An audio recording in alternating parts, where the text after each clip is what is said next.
Memang kalau kita sesama kaum muslimin itu disyariatkan kita itu menyebarkan salam, mengucapkan assalamualaikum kepada sesama kaum muslimin. Nah, bagaimana hukumnya kalau kita mengucapkan selamat pagi atau selamat siang kepada non-muslim? Ini merupakan bentuk sapaan sesuai dengan uruf, ya, kebiasaan di sebuah daerah.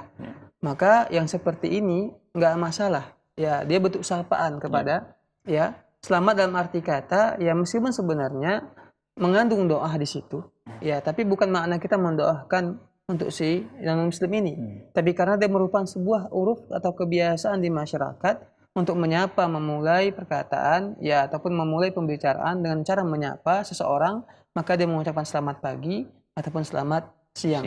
Karena tidak boleh, ya, bagi seorang muslim mengucapkan assalamualaikum kepada non-muslim. Nabi Shallallahu Alaihi Wasallam melarangnya.